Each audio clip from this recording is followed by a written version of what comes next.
Thank you very much. Thank you very much.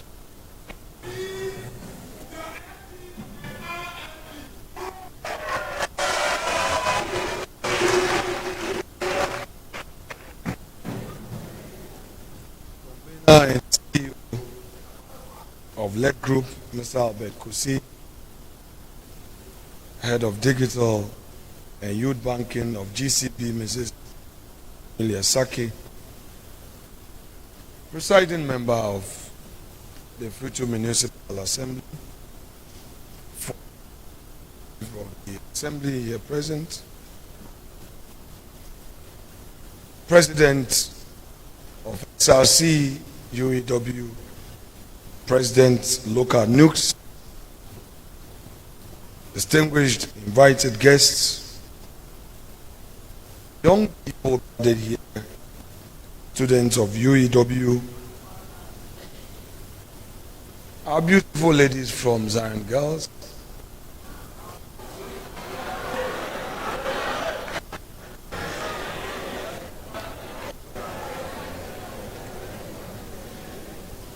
my own constituency executives, and our assembly members of the Futu municipality here present, our reliable friends from the media, ladies and gentlemen.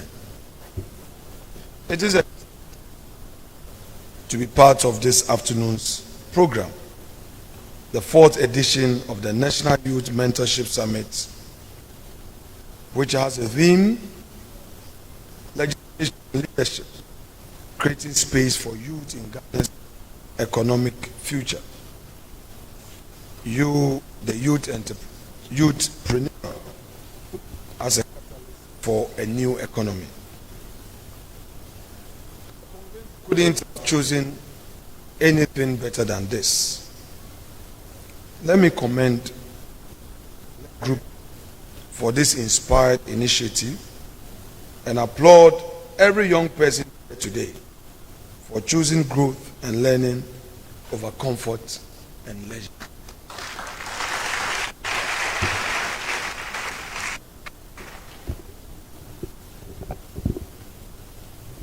I am to speak on the theme, a catalyst for a new economy. As I've already said, there's a real truth, which is our world is changing fast. The conventional jobs of yesterday are fast disappearing. The jobs of tomorrow are being invented as we speak. And the big question confronting us as your leaders and you as the next generation is very simple.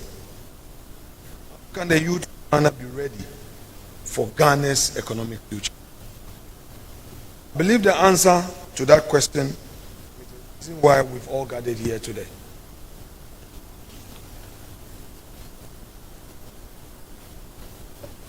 As a legislator, role is laid down in the Constitution. What can I do to ensure that the necessary support systems are in place by way of an enactment to drive this concept? Obviously, this economic future is deeply intertwined with the active participation of the private sector, especially indigenous businesses and the vision of homegrown entrepreneurs. If we are to build a robust and inclusive economy, then empowering our youth to lead in this space must be a national. The legislation becomes a powerful tool. The enactment to provide the supporting pillar creates this psyche to help you. Obviously, laws alone cannot change society. But without the right laws also, society cannot change. So our job as lawmakers is to clear the path. Your job as youthpreneurs is to walk that path boldly. Policy making can either become a bottleneck or a breakthrough. We are serious about youth economic empowerment. Then we as legislators must pass laws and design policies that do the following. 1. Remove the barriers that stifle young entrepreneurs. That is, we must dismantle and eliminate the bureaucratic roadblocks that hold our youth back, such as the burdensome regulation, limited access to affordable financing, and punitive taxes that change the life of startups before they begin. Create incentives. We must formulate policies that encourage more youth to venture into entrepreneurship by offering tax waivers, establishing youth enterprise funds, and investing in digital infrastructure. We can give young people the confidence and support to take calculated risks and be innovative. Then finally, protect innovation. I hold a view that we must make and act laws that protect intellectual property and reward creativity. For instance, a forward-looking legal system would safeguard intellectual property and ensure that creativity is not only respected but rewarded, giving young innovators the security they need to dream and build.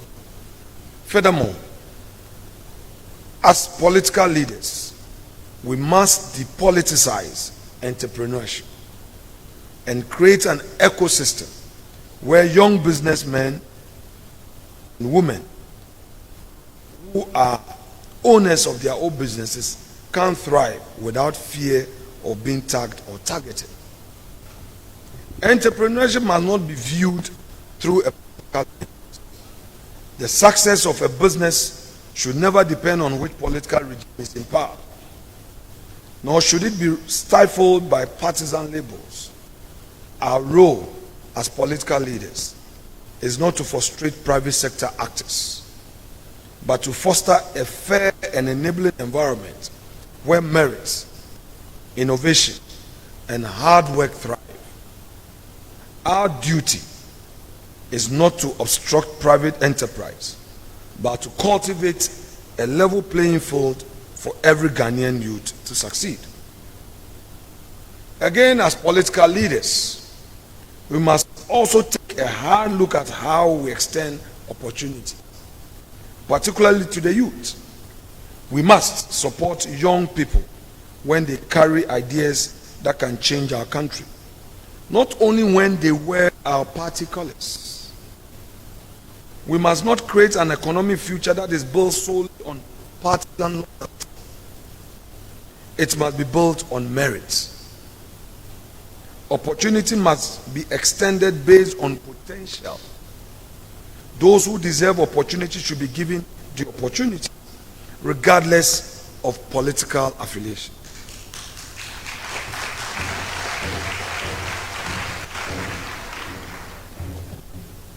That is how we build an economy. That is how we build our nation. That is why how we create a fair, competitive, truly progressive Ghanaian society. As leaders and policymakers, I believe the time has come for us to rise to this occasion, to pass the laws that will open doors for every Ghanaian, to invest in the structures and to empower. I believe that time has come for us not just to preach, but to create an environment of inclusion that would demonstrate that we are really practicing it. I believe that when we do this, we would empower our youth to become active architects of Ghana's future economy, driving growth through innovation and entrepreneurship. I want you to keep this in mind.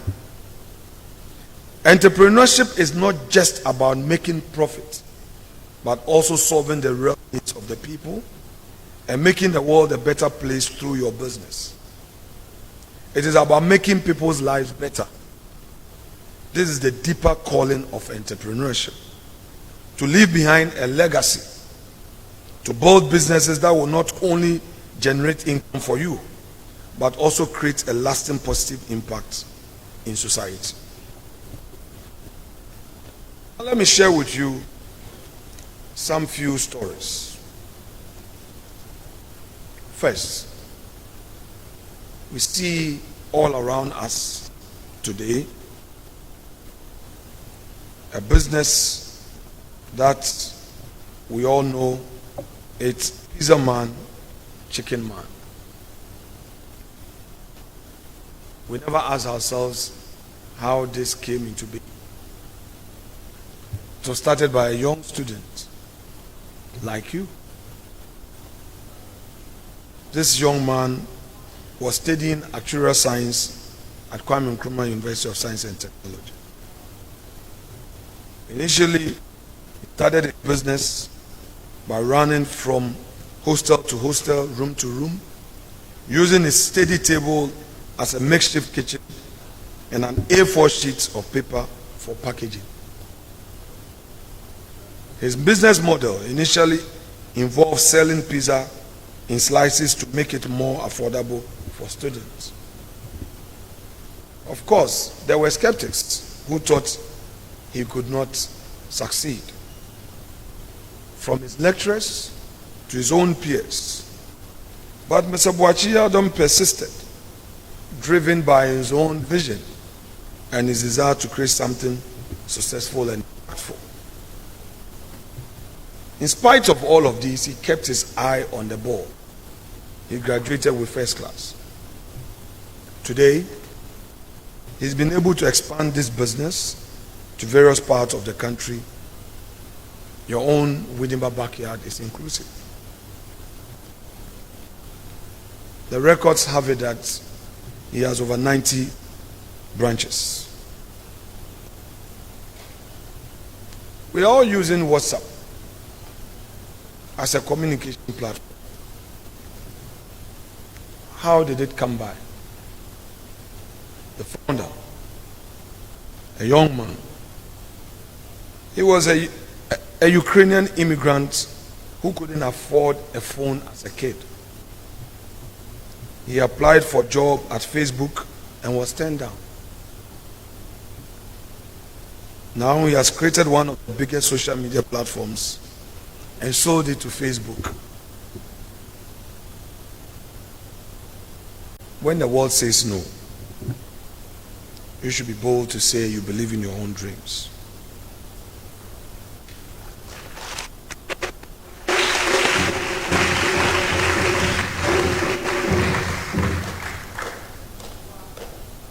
Third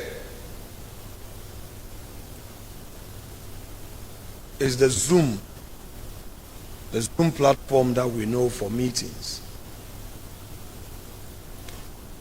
A Chinese young man, a student, started this. His primary inspiration was love. He had his own personal relationship with somebody, a girlfriend. And because of the challenges of long distance relationship, as a college student, he spent long hours traveling by train just to visit the love of his life. And this fueled his desire to create this technology so that he could still communicate. And when COVID came, when businesses wanted to still meet, that technology was handy. Now it's become a primary source of connecting us for conferences, meetings, and all important discussions. My next is Bill Gates. I'm not saying you should drop out of school. But Bill Gates was a Harvard student. 1975, he started Microsoft. And despite not completing his degree, his vision for the future of personal computing resulted in having a significant impact on the technology landscape. And today, the rest of the story of Bill Gates is known to all of you.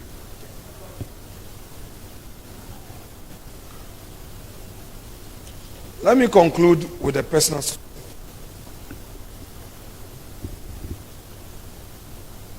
My mom, as I came to know her, was a petty trader.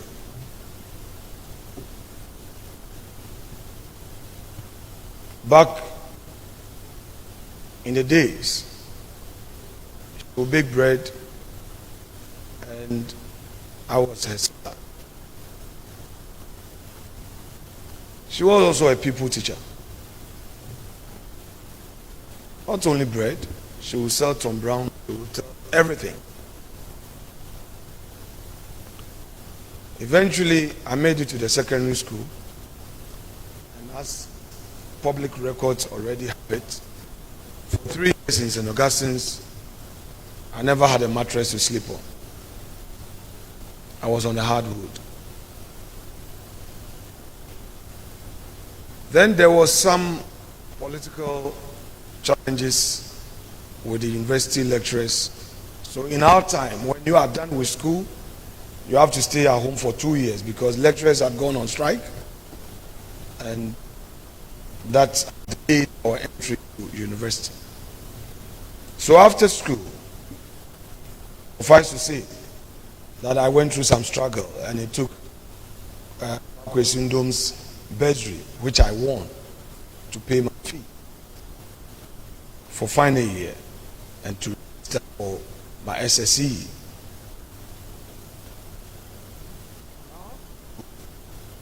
My stepdad has struggled through the period to pay my fees.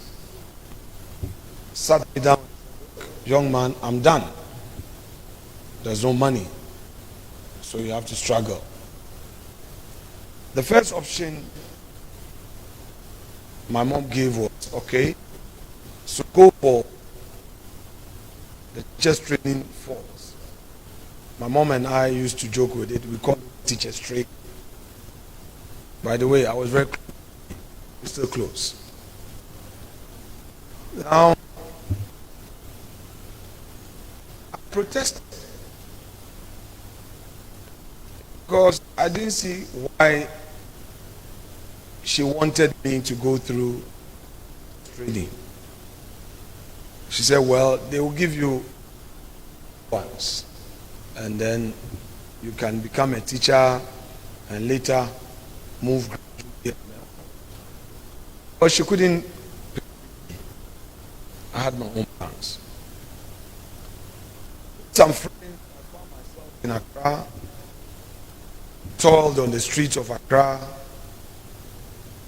and survived. Eventually, I found my way at Ghana Post after doing 6 months of attachment at STC, officer. Then I was at Ghana Post as a postboy.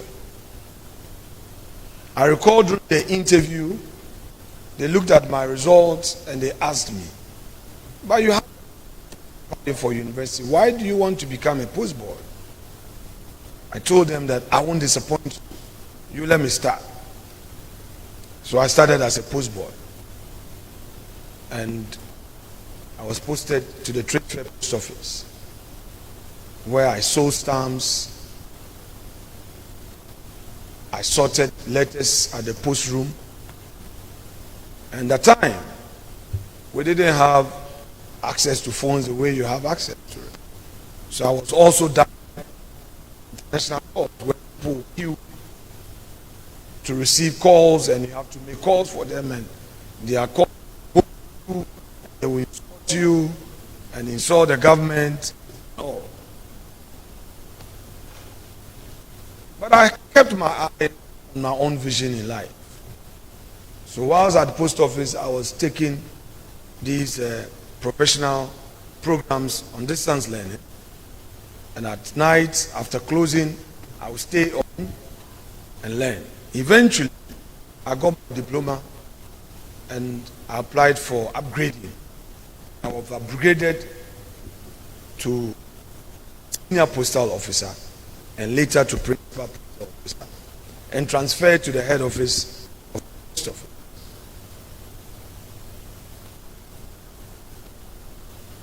There I was sent to EMS, Division of Ghana Post. I was given a boss who gave me every opportunity to learn.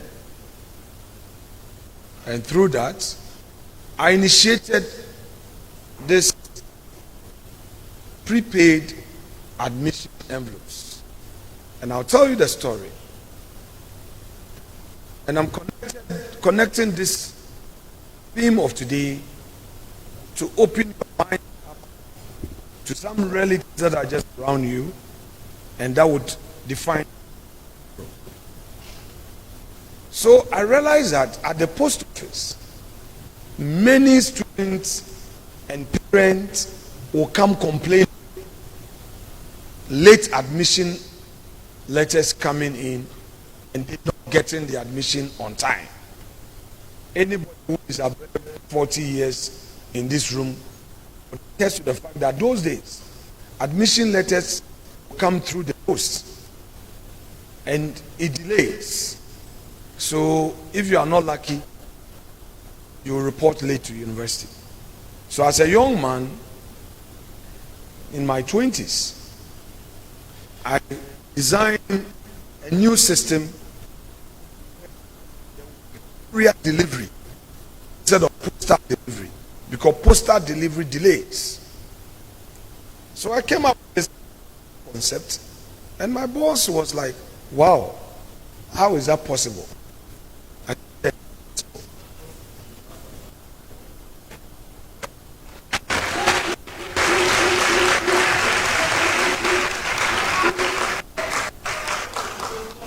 so it's possible so long ago. Anyway, that's by the way. So I prepared a letter, conceptualize it, how the process could go through, and he signed the letters. Went to University of Ghana. We met the Pro VC, and the meeting was successful. But just before the meeting, the Pro VC and the registrar, where is Tobin, the one who signed the letter? At this point, we don't want to deal with you. You are a young man. We want to deal with your boss. So I came to the office and told my boss that, look, we've been successful at Ego. So let's go. When we went there, he allowed me to make the presentation. He himself had not gotten the picture. Eventually, Legon accepted it. So now they were to sell the admission form with the EMS prepaid envelopes, 3 of them, that you need to add. So when your admission letters are ready, they bring all the letters to EMS. The EMS will deliver it to your doorstep. This was an initiative.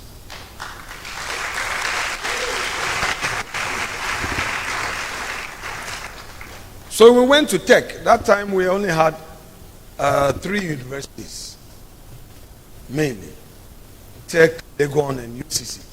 So we went to tech. And when we went to tech, they also bought into the idea.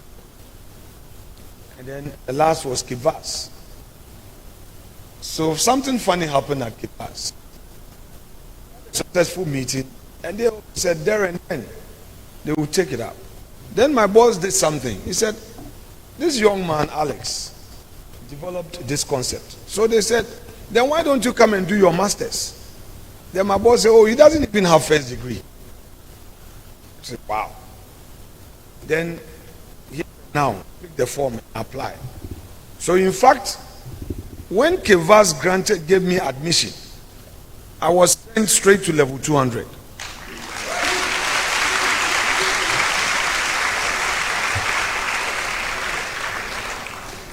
So I recall when Ghana Post had to give me scholarship steadily because I had not attained the years. I had not gotten to the point where I could qualify for steady leave. I was just in my second or third year of service. So quickly when we came back, my boss did a recommendation and told the HR that, look, Alex is bringing this huge revenue to the post, and Kivas has just given him admission. So they approved it for me to go to university. And when my colleagues saw me go ahead of me, I was hustling. They thought I was going to start level 100. So we started the same lecture room. I said, but why are you here? I said, oh, I had dispensation because SS, you are supposed to start level 100. They said, oh, level 200. And life continued. I was doing BCom. Then at level 300, I realized that no, this BCom, that's not my area. Because I was an art student. I did history, literature, and government. And BCom is accounting, taxation, that kind of thing. So I was really struggling, and I looked at my GPA. I was second lower. I said, this thing, if care is not taken, I'll go home with third. So I applied for transfer of program, and I was sent to BMS, Bachelor in Management Studies. I was there. And then there was this entrepreneurship summit like what we are having today. Now I'm zooming into you. And that was when President Kufuor had assumed coming to office. And remember, Kufuor was coming in with this entrepreneurship drive, that private sector, in his inauguration, he declared in his inaugural speech, golden age for business. Do you remember? Are you sure?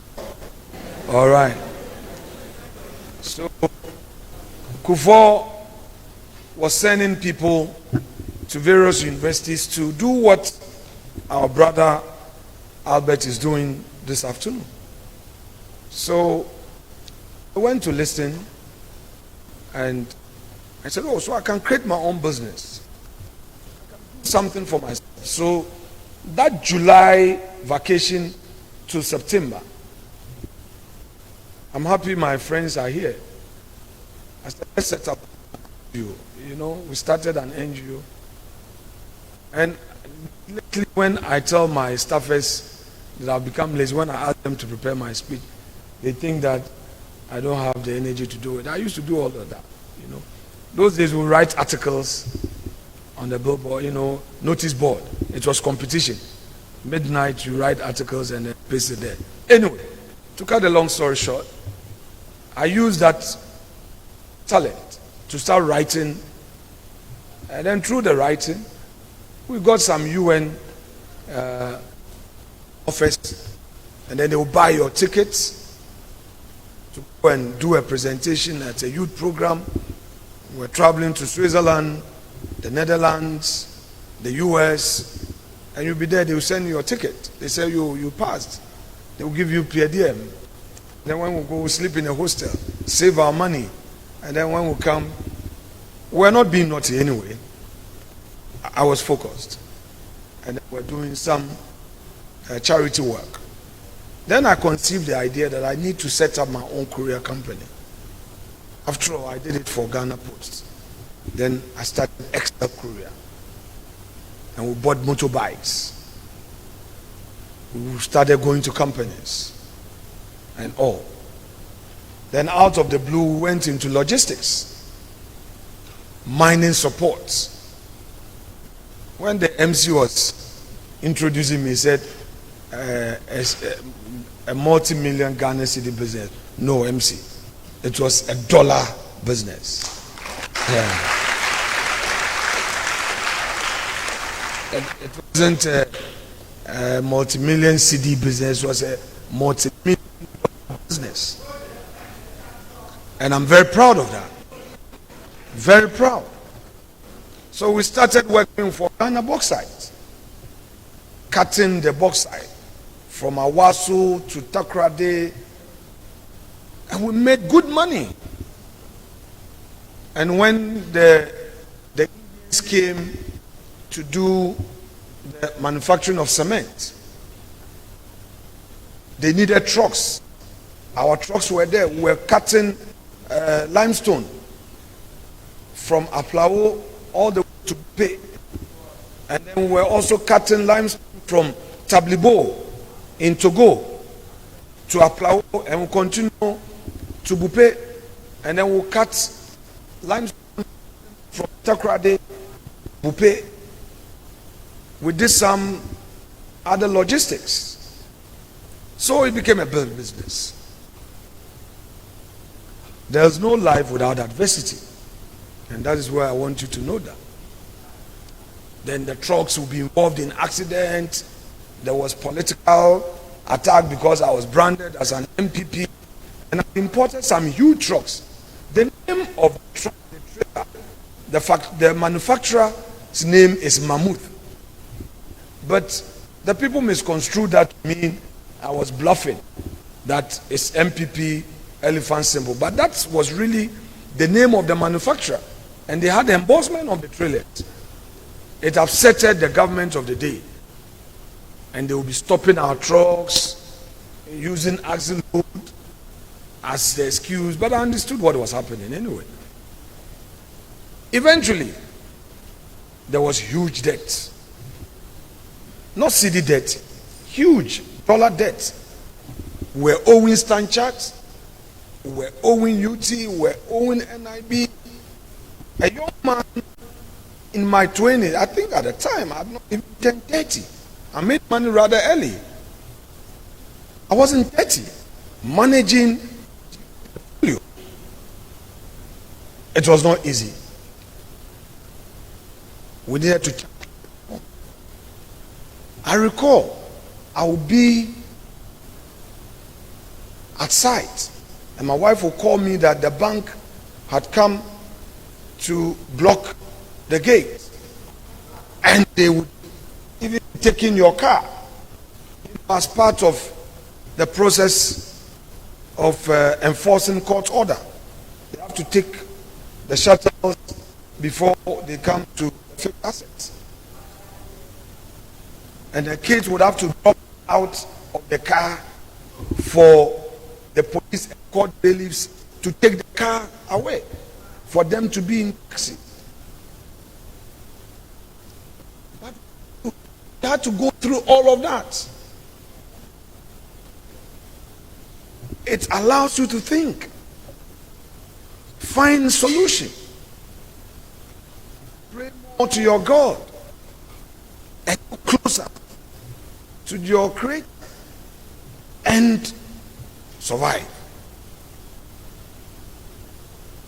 You see people, oh, he's been owing. I said, they have not even employed one person before. And then on weekends, you have to attend weekend courts. You know what weekend court is? I'll tell you. You have to pay your Senate contribution. And when you don't pay, your own workers will report you to Senate. And Senate will bring you the summons.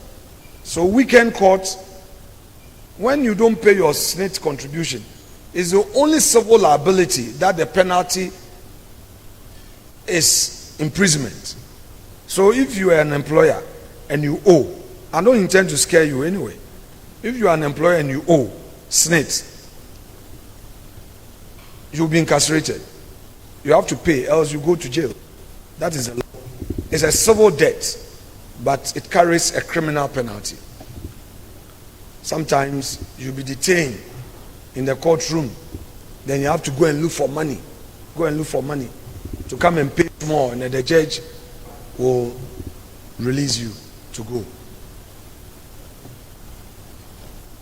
In a nutshell, I'm using this opportunity to demonstrate to you that the life ahead of you is not going to be rosy. It will have its ups and downs. You will hear it as an announcing story.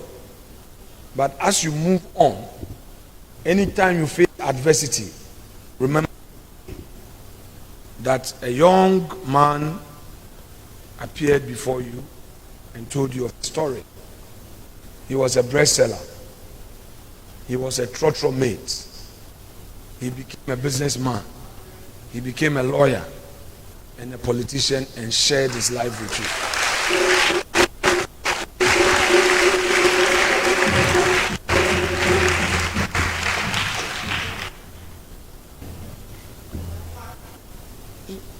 So, gentlemen and ladies, pretty ones and handsome ones, if I go into my office, I see CVs, piles of them.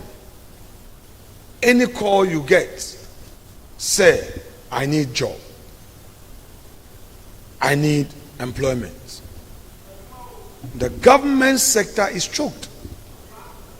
Government cannot employ all of you who are being educated. Now with the free SHS coming in, a lot more of you, by the grace of God, have had access to secondary education. A lot more of you are qualifying for university. So the human resource capacity of Ghana now and Ghana tomorrow will be overwhelming. A lot more of you, like the Nigerian system, where first degree no more counts. Countless have first degree. Now second degree is not even a matter of privilege. That is where Ghana is driving to, which is a good news. But how do we create the space for you guys to become productive? The answer is this discussion.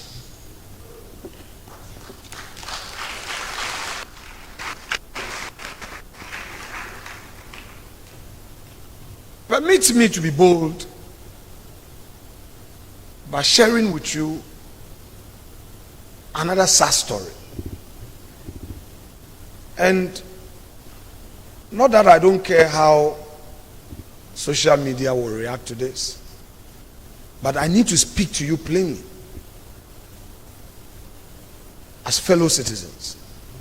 We don't take advantage of social intervention programs that come our way, especially when we think it's coming from our government.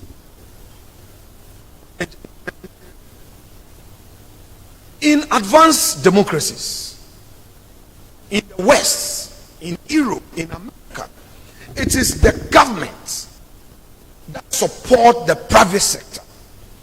Those who are supported have this orientation, have this psyche that they must do it and do it well. So they are not rich for being rich sake, because they've taken advantage of the opportunity and they've exploited it but not exploited it.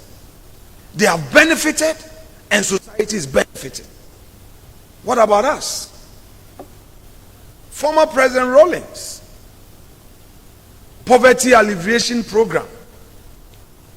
People got loans. Our traders got money. They didn't pay. President Kufuor came. He introduced this private sector initiative to support the Ghanaian businessman, Ghanaian businesswoman with loans, with facilities. We didn't pay. Maslock was introduced. We didn't pay. Professor Mills of blessed memory, he came. The private sector initiative was there to support the trader. We didn't pay.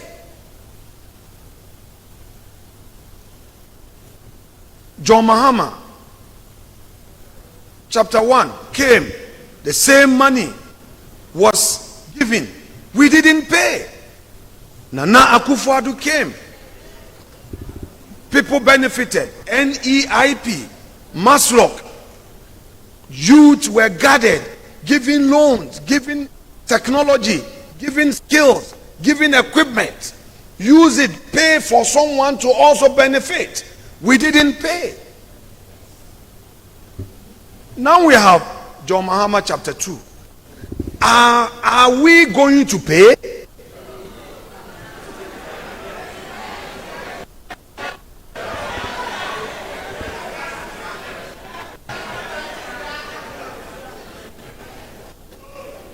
My dear students, take away the language of Yentua. Don't do it. Listen to me. There is none to do it for you but yourself. Let's get a bit serious. Our country is not what it is because of us. Politicians should take their responsibility. Citizenry take responsibility. Let's begin to start a national conversation. A national conversation that will create a new national psyche, an orientation of responsibility. In Winneba here, I bought some outboard motors for some fishermen. They haven't paid back, but they have built houses.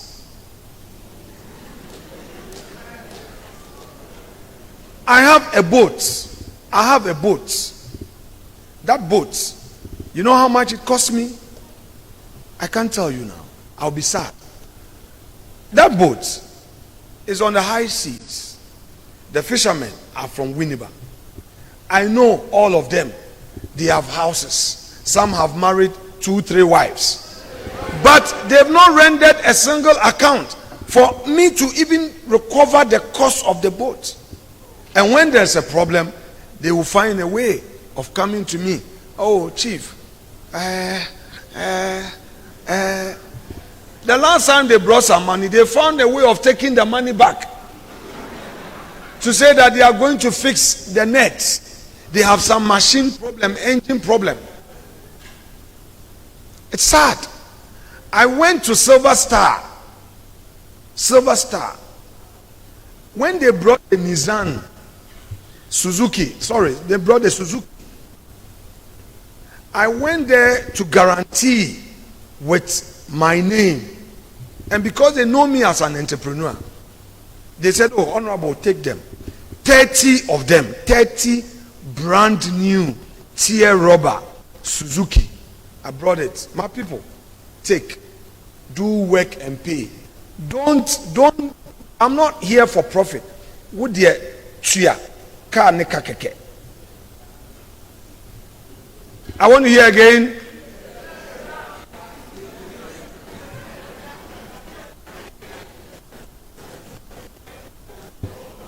They didn't pay.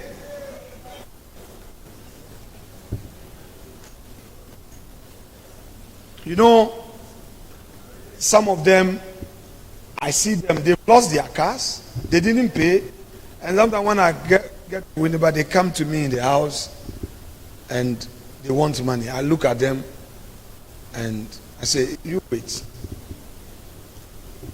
I leave them to their fate.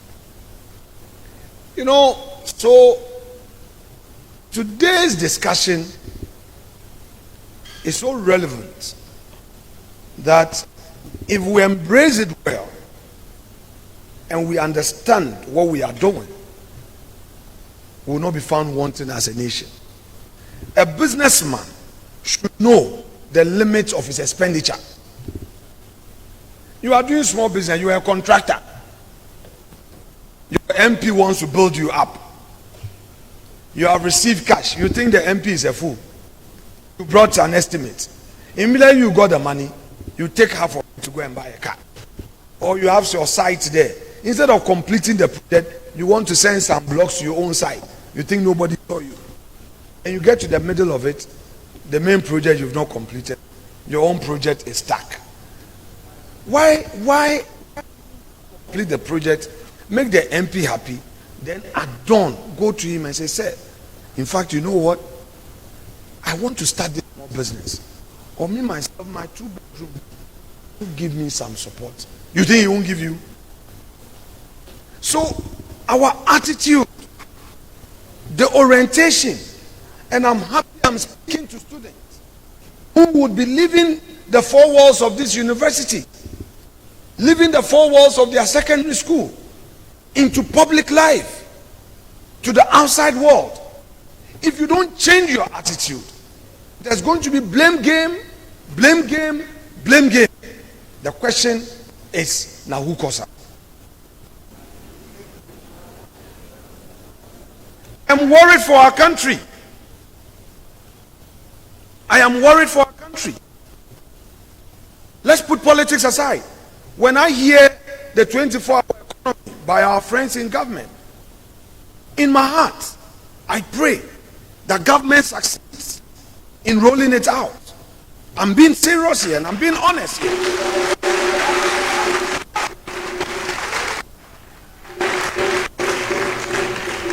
The fact that I am in opposition doesn't mean that my prayer should be for the government to fail. If the government fails, it's the nation that has failed.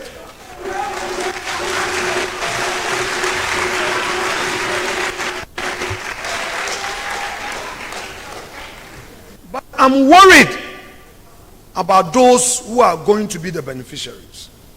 Are they not going to blackmail the leaders? Would they not tell the minister, but I even campaigned for you, so why should I pay back? This Nkukon Ketenkete project, if it succeeds, they give somebody 10,000, they use it for your Nkukon Ketenkete. If they sell the beds, they make their profit. By the way, there is profit in poultry. I've done poultry before. I know poultry is profitable. Would they pay back for others to benefit? That is my concern. And that is where we, the political leaders, must begin a national conversation to let our people understand that these are the national issues and not partisan issues.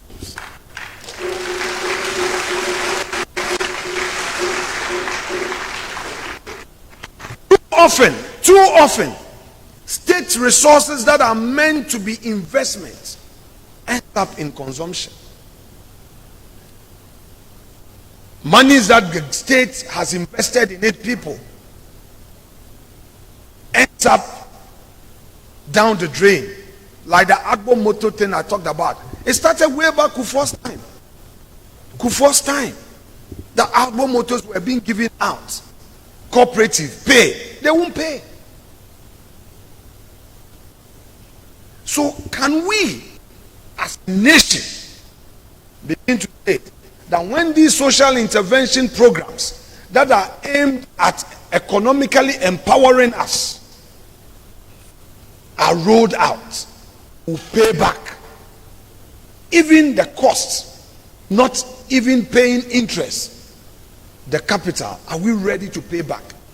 If we pay back, the cycle will roll on positively. Then the economy can succeed. Otherwise, we will continue to blame ourselves with this so-called an MPP, NDC. Enough of the MPP, NDC. Enough of it.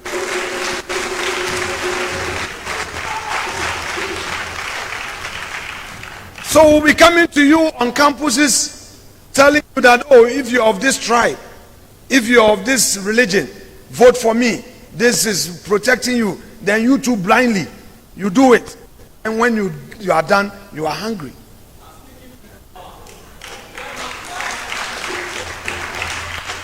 Let us begin to challenge ourselves. When you go to mighty America, where they talk about the American dream, the American dream is nothing but a certain type of self-inspiration, a certain determination to work hard for your own benefit and that of the state. That's all about the American dream. Nothing more, nothing less. God bless our home land.